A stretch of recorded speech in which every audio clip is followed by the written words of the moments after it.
What's going on, guys? Welcome back to the channel, and tonight we are doing our Saturday games recap. So bit of a roller coaster of a day of Supercoach, as we expected. 5 games, you sort of expect quite a few different results, but we'll try and fly through them. So Neil 124, I think he was really good. Bounced back from that shitty 76 last week, so happy with him.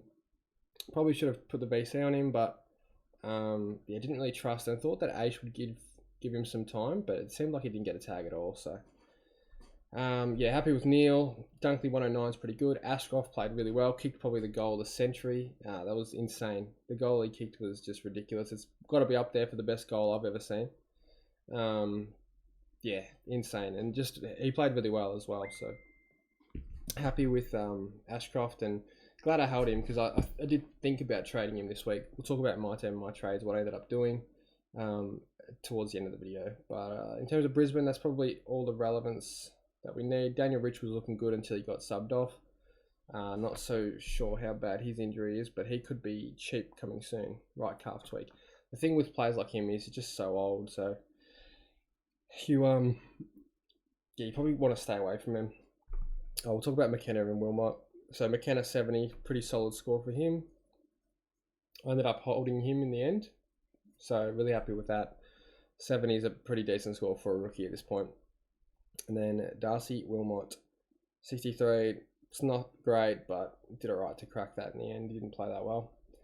Moving on to Freo. So obviously the defenders have pigged out again. Brendan Cox, Luke Ryan, Hayden Young. So I think Luke Ryan, I'm not going to say he's a must-have, but I think he's a good option. I think he's a safe 115 average in the back line, it seems, the way that he's playing.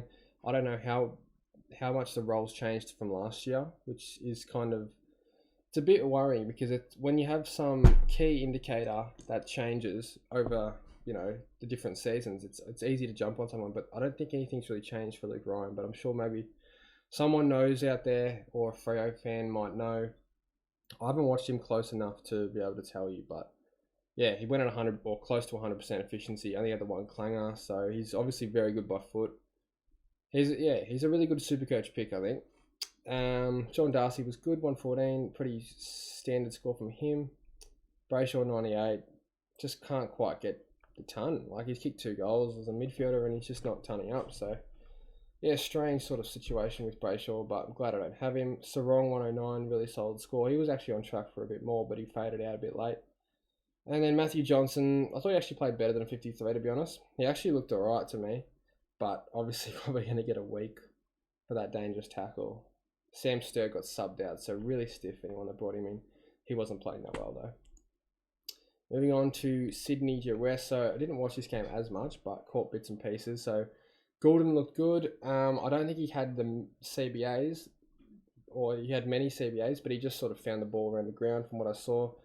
And obviously the goal helped him a bit. Jake Lloyd was good again. Just a solid score from him. Callum Mills 80. So his price is just going to keep dropping. At this point, he's not showing us enough to jump on him. So I won't be going near him. I need to see at least a couple of tons before I jump on someone like him. And I need to see a good enough role. But it seems like he really is their clear miss to fix it. And they'll play wherever. They'll play him wherever they need to. If it's full forward, they'll play him at full forward. He'll probably score like 30 points. So I hate that about Callum Mills, and I hate that about Sydney. So I'll probably stay away for now. But I did speak about him on the podcast earlier this week, and I said I was pretty keen on him. But yeah, watching today's game, seeing today's score, didn't like the look of it at all. Sheldrick was really bad. And that Shether guy, well, he was the sub, so he didn't have much opportunity. Over to GWS, so Tom Green 118, really solid score, 31 touches, 13 tackles. I mean, you'd think he'd have more, but 4 clangers, 64% disposal efficiency. I guess it sort of evens it out a little bit, and only 10 contested, which was surprising. You usually see him with a bit more contested, but nonetheless, good score and good job to anyone that held him through the suspension. Then we'll move on to Stephen Cornelio. So Cog has gone 108. I think that's just a solid score from him. Probably lucky that he kicked the 2 goals. Otherwise, he would have had like 80. But yeah, 6 clangers. He had a lot of contested. 7 clearances too. So yeah, unusually that he scored that much. I thought he'd have a bit more. Josh Kelly clutched up in the end. he was looking terrible. So anyone that jumped on him probably a bit unlucky. Lockie Hash 80. I mean, he was actually scoring really well, and that would have pissed me off knowing if he finished on a big score. So moving on to the game that really made me lose my shit this game, and let's talk about it straight away. Sam Mitchell, you're a fucking idiot.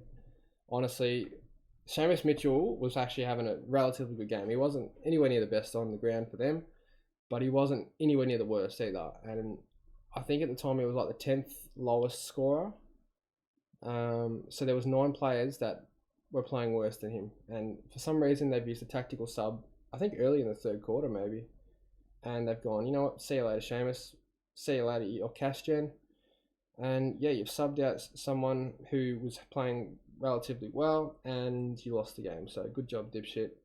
Fuck you, Sam Mitchell. You've got to be the biggest wanker in the AFL. Like, I thought Chris Scott was the worst, but it's Sam Mitchell now. He's a fucking dickhead. Now I hope he gets fired soon.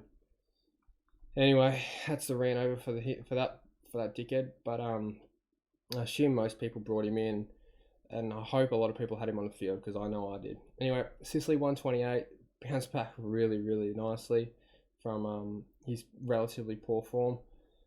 But yeah, I just don't know if I want to pick him still. Like, he looked better today, definitely, and the price is going to be really nice. So I think people will jump on this week, no doubt about it. Yeah. Will Day looked good, sort of faded out late as well. 97 is still a good score though. Warple 88 is another one, just not efficient enough, nowhere near efficient enough. Yeah, Seamus Mitchell, so he scored 41, playing 47% game time. It's pretty decent. I think he was on track for like a 70 to 80 score quite comfortably. Fergus Green had a really bad game. I think he started well and then just couldn't get into it. And these are the games we like expect from key position players like him. It means we probably have to trade him either this week or next week though, unfortunately. So we had a good couple of weeks from him, and yeah, anyone that held him, we got pretty lucky. Anyway, moving on to the Bulldogs, Bontempelli. So he is, yeah, I think he's probably the best player in the competition right now. It's either him or Nick Dacos, you'd have to say. Did really well. I thought he shook the tag quite well, and it seemed like they dropped it a little bit. Yeah, probably wish I BC'd him in hindsight, but yeah, just a stock standard good game from Bontempelli. 19 touches, no goals, and he's gone 120. So yeah, love that from the Bont. Not really any other relevance. I don't think Bailey Smith's relevant. If he gets forward status, maybe. Jack McRae was okay, 96. Tim English, 90. So I think he had probably the worst game I've seen him play, clearly all year, but just for a long time. Like, he just couldn't take any marks. All those marks that he would clunk, though, he was just dropping. So I think he's just had a bad game. I don't think it's anything to worry about. There's no role change or anything. Doesn't look injured. Just a bit fumbly today and just a bit off. So don't worry about Tim English. It's frustrating having him as VC, no doubt, but don't worry about him. Anyone that doesn't have him probably get him a bit cheaper now, because being that price, it only takes 1 or 2 bad games to really plummet. So you'll probably get English for a nice price. Liam Jones, 54, frustrating as hell. He has to go next week. I'm done with him. Doesn't want any possessions that's not an intercept. Like, he literally doesn't call for the ball. It's fucking infuriating watching him play. But yeah, he's gone. And yeah, we'll jump into the last couple of games, which were beatdowns. Don't know how either of these 2 games made Saturday night fixture, but they did. So track. This hurts because I had him pretty much all week, and I just decided, nah, I don't want track anymore. But yeah, not the best decision in hindsight. I wouldn't have captained him, but still would have been huge. Frustrating. I didn't actually see much of this game. Actually, I didn't see any of this game, so just going to look at the scores and go off that. So we'll fly through it really quick. But yeah, Track and Oliver, obviously they're going big. I did notice Oliver was on quite a big score early, so he's dropped off a little bit. And yeah, Grundy 89 is pretty good considering he didn't play Sol Ruck, I assume. 27, he has 21, or maybe played more than Gone. I don't know. Chandler 104, freaking unreal. Good stuff, Chandler. Super happy with him, and so glad I have him on the field as well. Really hurts those teams that didn't pick him at all. Like, he's going to make so much money. And their run's just getting better and better every week. So Really happy with Cade Chandler. He could get to 400, 450 at this rate. Who else from Melbourne? McVee was pretty average, clearly. That'll probably do. Cozzy Pickett was good. 3 goals, though. Not hit 3 every week, you wouldn't think. Aaron Hall, 114, so he's peaking again, I assume. 12 marks. Sounds like a pretty stock standard Aaron Hall game. She's a 101, Zeeble 100. So happy both those guys cracked a ton in such a beatdown. Like, obviously, Melbourne are going to hog the Supercoach points in a game like this. But, yeah, North... Yeah, I saw the common thing. Pretty stiff. Like, wow, that was brutal, that injury. I don't think anyone still has him, but he was an option, and he was semi-relevant at the start of the year. That's pretty much it from the North, guys.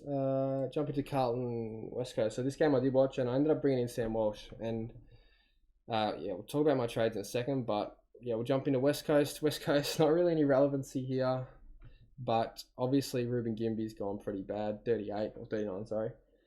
I think with Gimby, it's like, if you haven't gotten rid of him already, he has to go this week. He's just leaking money at this point, and obviously, like, they're probably going to rest him. Like, he doesn't look fully fit. He does look tired and plays a taxing role on his body. So, in a team that's hard enough to play for physically, I think mentally as well, it's going to be hard on the kid. So, he's got really not much potential this season, I don't think, with the way their lists and injuries are looking. And I think if you have Gimby still, just get rid of him this week. Even if he's lost money, there's no point holding. So Charlie Curnow's gone at 9 goals, 3, and my opponent, one of my cash leagues, actually got him. And also has Cripps too, and he's ranked 95,000, and I might lose to him. So it's fucking bullshit, to be honest. But yeah, so Curnow played unreal. Expected him to kick a few this game, obviously playing West Coast. We were depleted, but kicked 9. Wow, he could have had 11 as well. He missed 2 very easy goals. Cripps 151, just pigged it out. 22 contested possessions, 8 tackles, jet. Sam Walsh 117. So this is a guy I brought in. 30 touches, 10 tackles. Wow, 10 tackles really saved him. Also captained him. So 117. It's not the best score, but take it. Doherty 106. Thought about him. Not gonna lie, I did think about him, but nah, not picking him. And then Saad got subbed out again. If you held him, rest in peace, because that's just bullshit. And Sincotta has to come in this week, no doubt. So I'll talk about my team real quick. I might just get the game day up. It's a bit easy to see. I don't really look at my team in the field view too often during the games. I'll show you my matchup in one of my main cash leagues, one of my main leagues. It's fucking bullshit, man. Like, this guy is getting bailed out. Wait till you see his team. So this is his team. He's had Toby Green go 114, Bont 122 VC, obviously. Day 97, English, yeah. Baker 69 is pretty good, to be honest, for him. Charlie Curnow 186, Cripps 153. Ed Curnow not the greatest, Gimby not the greatest, but fucking hell, like, Charlie Curnow and Cripps to combine for like 330 points. It's pretty crazy. But anyway, moving on to my team, yeah. So happy with how everything's sort of gone today. Now, Jones was obviously annoying. English was a bit frustrating, but I'm not too worried. And then Walsh captain. It's not the best score, but it definitely could be worse. So happy he could at least crack 117. I think the team's in pretty good shape. Hopefully looking at a 2-4 kind of score, but it seems like most people could go bigger than that, to be honest. So that's a bit annoying. But yeah, I'm pretty happy. I think tomorrow, who have I got? Stewart, Taranto, Hopper, Dacos. Yeah, it's not too risky, you wouldn't think. Obviously, he's had to sacrifice Setterfield in order to get Sam Walsh, which in hindsight, obviously, I should have just held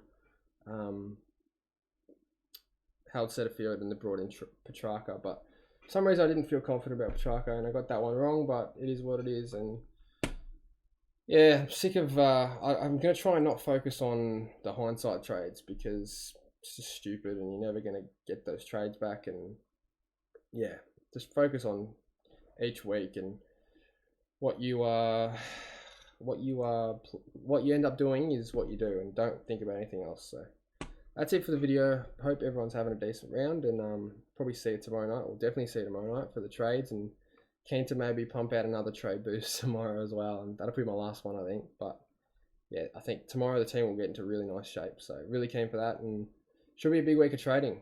Sincotter's looking really good as a bubble rookie. Actually, what did Angwin score? He didn't score too well. So Cincotta and Teakle are probably the ones to downgrade if you're going to downgrade. Otherwise, just Cincotta. Anyway, we'll talk about it tomorrow. Thanks for watching, guys, and I'll see you next one.